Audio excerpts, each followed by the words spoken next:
well, nobody said anything. Okay. Fantastic start. I was like, whoa, no one said anything. Murder trial was slated for Cruz spent much of the afternoon.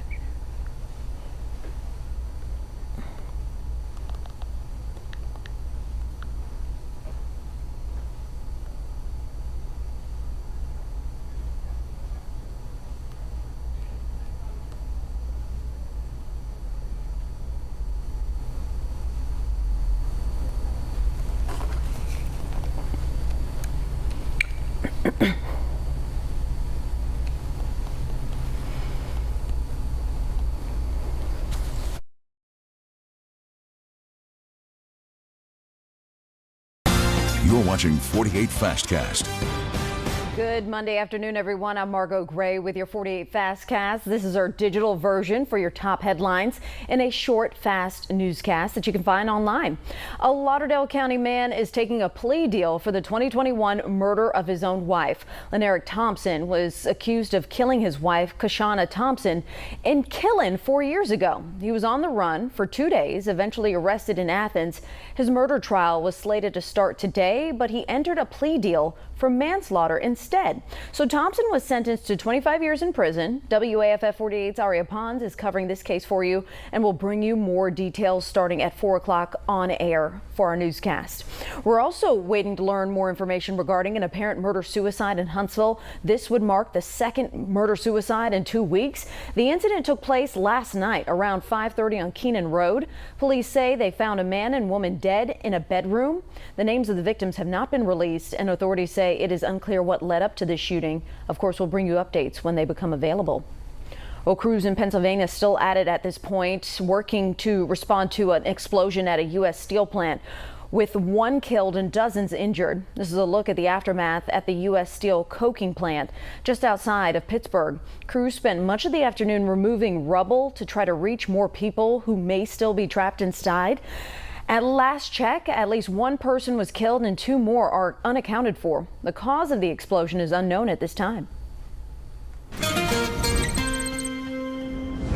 Well, starting off the work week with a little bit of cloud cover, and it was tough to find the sunshine. And with that cloud cover, we have a few showers out there. It's not widespread rainfall, but it's a little bit of something. And you can see it on the radar right now, moving from east to west, mainly along 65 in areas east. It is very isolated activity, but it is some rainfall, and it does confirm the cloud cover that we had out there during the day today.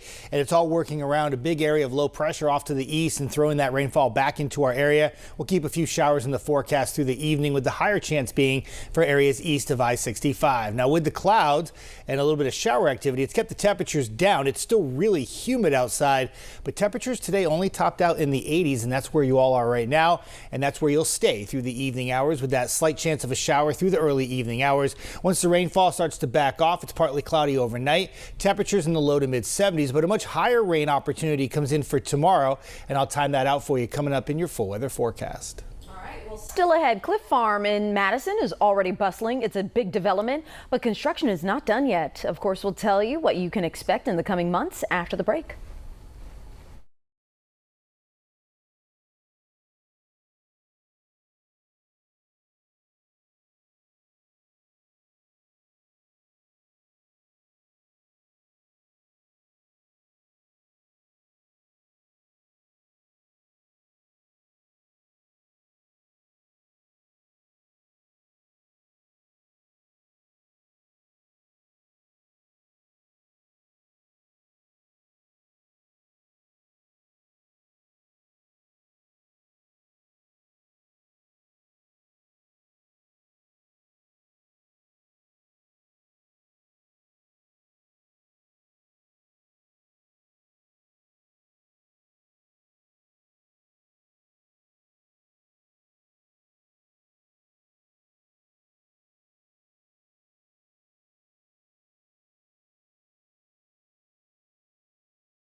So dozens of businesses already call Clift Farm home, and there's more to come on the 500-acre Madison property. So in the coming months, residents can expect even more restaurants to pop up over at Clift Farm.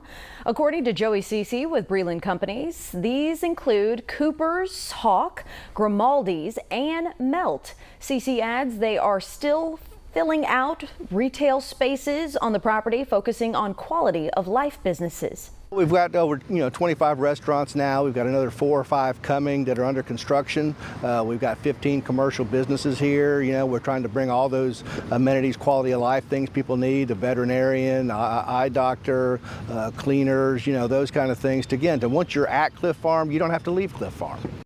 Well, there you have it. Cece expects those restaurants to finish construction in the next 6 to 9 months. Now, your 48 First Alert weather forecast with meteorologist Jeff Denoyer. We're tracking a little bit of rain here on the radar this afternoon. It's not heavy stuff, but it's some light showers working across Morgan County, Hartselle, Decatur, towards Priceville. A few showers were in and around the Huntsville area moments ago. And then you see a scattering of showers to areas east into Albertville, Fort Payne, down towards Gadsden. And a few showers will continue through the evening hours. Nothing terribly heavy, but still some light rain falling across the area. We could use more. Temperatures in the 80s today, held down because of a lot of cloud cover and those little spotty showers. They were out there this morning. They're out there now, and not 90 degrees, but if you walk outside, it's real humid. The humidity has gone up since the weekend, and therefore it might not hit 90 temperature wise, but it certainly feels like that with the humidity. Hour by hour forecast, the forecast model really playing this out more at 4 o'clock than it's going to be, but you get the idea. East to west movement and then fizzling out in the evening hours. By 8 o'clock, most locations should be dry, and overnight it'll be a partly to mostly cloudy night. Temperatures fall back in the 70s, but then tomorrow morning, a higher chance of rain moves in from the south. Now, I think this forecast model here is a bit too far west. I think it's going to be more areas east. So like if you're in Jackson, DeKalb County, Marshall County, eastern Madison County, probably a higher chance of rain tomorrow during the mid to late morning. And then there'll be another push of rain through the afternoon and for the evening. And it looks like right now most of the rain is going to fall for areas east of I-65, which means if you're west, like in Florence or the Shoals or Tuscumbia or Russellville, Phil Campbell, Red Bay, probably a lot lower chance of rain for your Tuesday, as it will favor the areas in green for your rain on Tuesday, and then lighter chances of rain for areas in the yellow. But the good news is if you miss out on Tuesday, try again, and there'll be another chance of rain for Wednesday and Thursday, and that looks to be more widespread. Even though the pops go down and the percentage goes down to 40, I still think areas west could get into some rainfall, and by the time we get to the end of the week, hopefully everybody has had some kind of rain this week. We all could use it, because the rain chance is going to go down this weekend, and I do think we're going to be talking more about the heat and the humidity for both Saturday and Sunday, with high temperatures that will be in the low to mid 90s. All right, that'll do it for your 48 Fastcast. Stick around though before the 4 with AJ Weiss, starting in just a few minutes right here online, and then join us for our newscasts on air at 4, 5, 6, and 10. Thanks for watching and have a great afternoon.